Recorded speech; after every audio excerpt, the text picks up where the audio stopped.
So we're out here at Nove Mesto, the first round of the UCI Marathon World Cup and all of the other cross-country disciplines. Flew in last night, flew in say lunchtime, but getting a car, even though we'd hired one, was a bit of a faff. They didn't really appreciate the fact that when we ordered an estate, we really did quite want an estate. We could not get the bike boxes in the back of an SUV. So we negotiated that drama and got to our hotel all right, food done, had a nice meatball supper last night. So all settled in and good. And now here we are out on course recce. It's super pretty out here. You wave, Neil.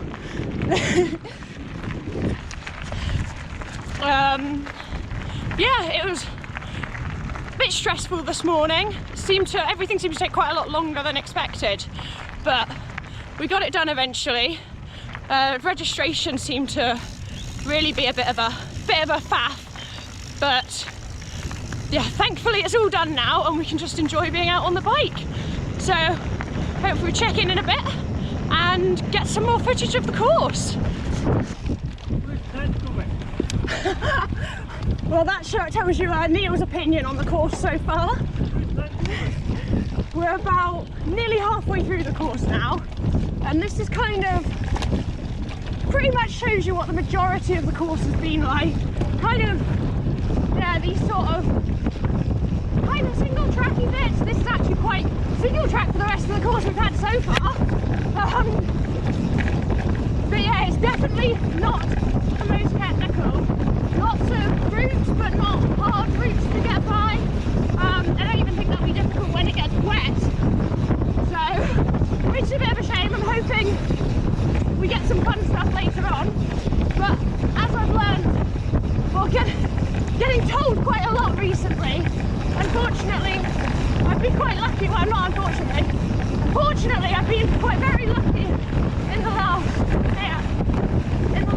year. Almost in my races I've really enjoyed, and they've all been good fun courses. But what I'm learning now and being told continuously by, oh wow, big owl, being told by Neil is, this is bike racing, it's not always the most fun. You're not always going to love the course, but you're here to do something and to achieve something. And still need to find the fastest way around the course. So that's the trick, I guess. Trying to find the fastest way through this. So hopefully we can keep that in mind and crack on. Neil's not having enough excitement today, so instead he's making up songs. What's your song, Neil? You go into the woods today, you might find some enjoyable single tracks. So don't go into the woods today, this isn't mountain biking. Well, let's hope he gets proved wrong by the end of today. So everyone just needs to be really quiet, because we've found in its natural habitat a rarely seen, very unusual, lesser spotted piece of single track. And it's a good one.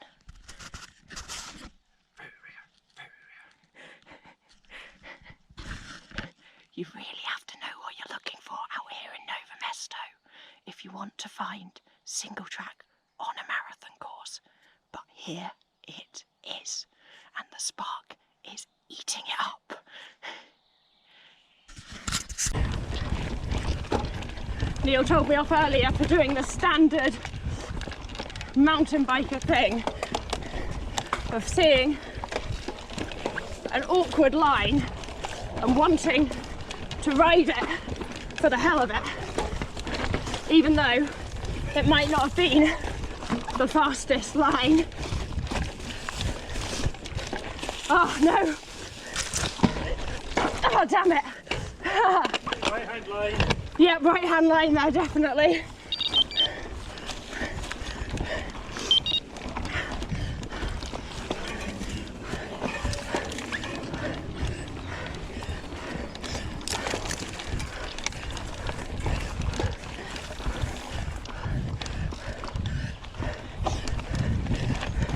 I think traction mode might be easier here. Oh yeah, that is.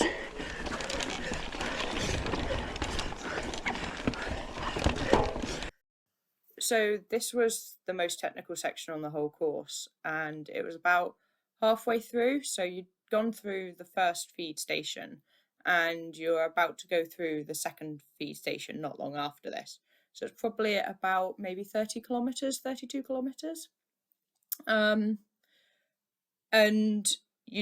so we were going up this climb, and yeah, as you can see, it's perfectly rideable. It wasn't particularly difficult to ride up the climb, but when there's lots of people in front of you, it becomes a lot harder, because as soon as one person dabs, you're all off your bike really, and then you've got to try and jump back on.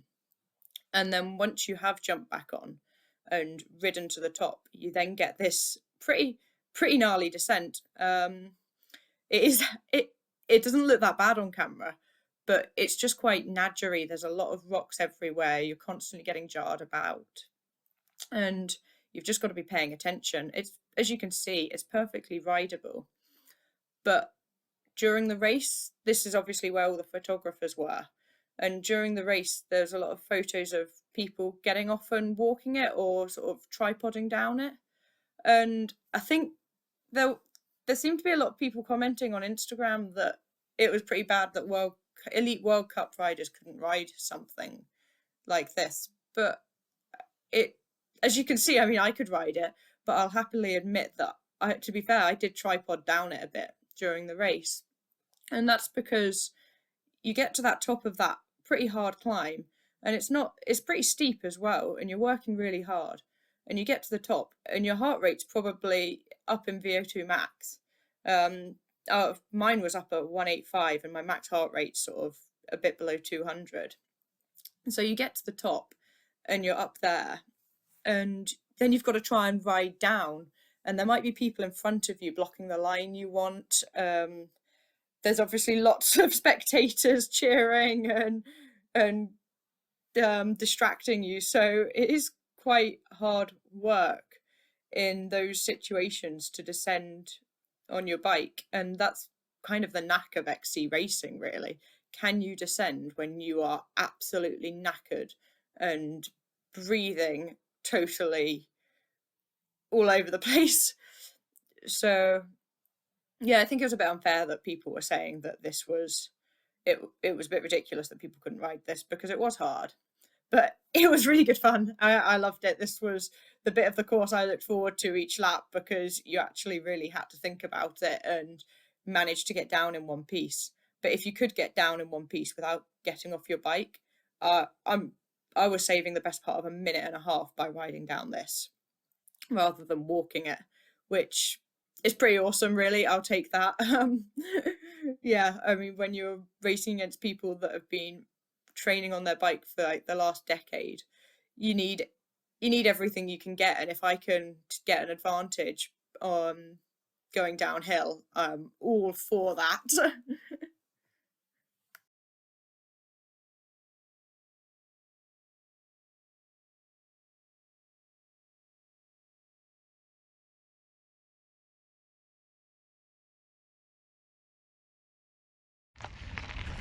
So it's Friday morning now.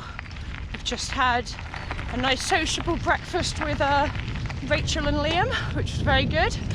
Cracking breakfast at this hotel. The eggs are on point. So I'm just out on the final bit of course recce, just to make sure I know this last little bit into the start-finish straight. Yeah, Neil said it's quite a bit different from what yesterday was. So quite open, as you can see here. Open going through fields, into a headwind generally, which is gonna make a difference, I think, if you can get in with even one other person. So we'll see how that goes.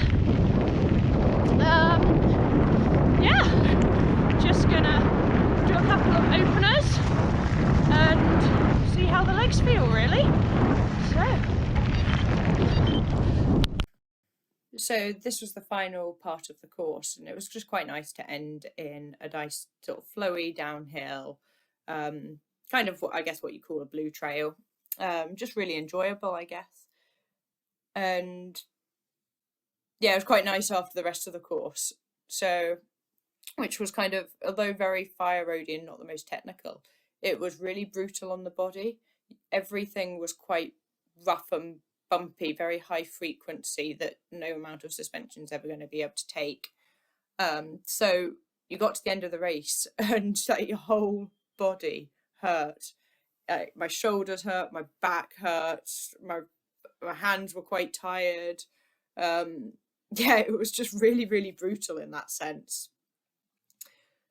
So the race, the actual race itself started out so fast. It was absolutely mental. I couldn't believe how quickly everyone went out the gate. And I held on for quite a long time, I think about like 20 minutes or so. But in the end, I kind of decided that it didn't look like they were about to slow down. And because the course was constantly going up and down and up and down, there was no chance to recover. So I decided that I was kind of going to drop off a little bit and just sort myself out and ride my own race. So I let the big group go. But I think that was probably the wrong decision. I think it was a choice, and I could have tried a bit harder if I'd wanted to. But yeah, I think that looking at results now, I think that was the wrong choice, because the sections where I was gaining time on my competitors were sections where I did have someone else to work with, and we were being a bit of a team. So it definitely goes to show that you're always better off, even if you drop off at the same time as someone else, rather than just hanging on and riding your own race. So that's definitely a bit of a learning curve for me. You'd have thought I should learn that by now, but there we go. Yeah, so once I dropped off, I kind of just settled in, rode a consistent pace, worked with the people that were around, but there weren't often that many people around. Unfortunately, I messed up a bit in that I kind of was with a few people both times I ended up at the technical section, which meant that although I didn't need to get off my bike and walk up it, people dabbed in front of me. And then that was that. I kind of had to try and get in front of them and then get down the descent. But it was good. I made up a lot of places there. And I just, yeah, pretty much the whole race just tried to really stay on top of my nutrition and hydration, which that in I think this time last year I was not focusing at all on it, and I was just sort of randomly taking a gel when I fancied one, and like no focus on hydration. So I think this has been like the second race in a row where I've just absolutely nailed it and got it bang on. So I think that's really good. I'm really pleased with that. And I think that shows because as I came through the second lap, Neil handed me up a bottle and said, everyone else looks absolutely nailed. Just keep at it and you'll take up loads of places. And at that point in the race, I was lying like low 20s. I wasn't doing great. I was probably like 23rd or something. But then in the second half of the race, I just kept on catching people, and people seemed to be blowing up left, right, and centre. Yeah, so I fought my way back to 15th, despite having a little bit of a random tyre burp. Well, I think it was a tyre burp, because there was nothing wrong with the tyre or my rim, and it randomly went flat. So I can only think that it seemed to do it on both laps, but not so bad the second time. So I can only assume that there was a corner I went around really, really fast, and I think that burped the tyre slightly, which was frustrating because I had to stop and change it on the first lap. But yeah, so by the time I got to the final feed zone, I was in 15th, and I'd been able to see the girl in front. She'd been about 30 seconds in front of me for like 20 kilometers. But but just before we got into this final single tracky section, I put in a massive dig up a climb and got to within like 5 seconds of her and made that time up on this descent. And I just sort of recovered a little bit, just sat on her wheel down the descent and tried to decide what I was going to do. So I think it's actually already been, but there's a section where you come out and you go uphill slightly. And on that section, oh, actually, we're just coming up to it, I think. So you cross over here and then you go slightly uphill, just round here.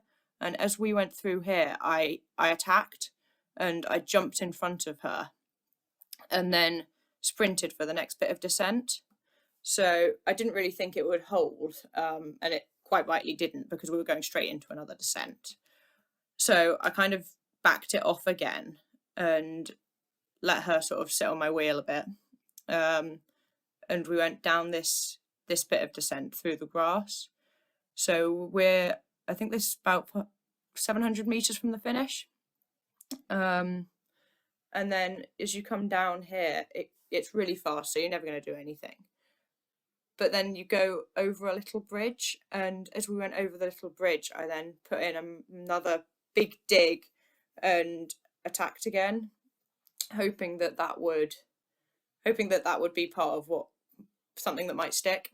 So I'll be honest, I didn't look back. I just put in a dig put in a 10-second sprint and then just held a high tempo. And as I went under the bridge to come round the corner into the finish area, you could kind of see round your back, and I looked back and I could see I had a good I gained like a 5-second gap, but you never know, do you? And it just kept on pushing really hard to the line. So this just round this corner is where I actually put the second attack that stuck. So I just drove really hard to the finish and came away with 14th in the end. So super happy with that. It was pretty amazing, really.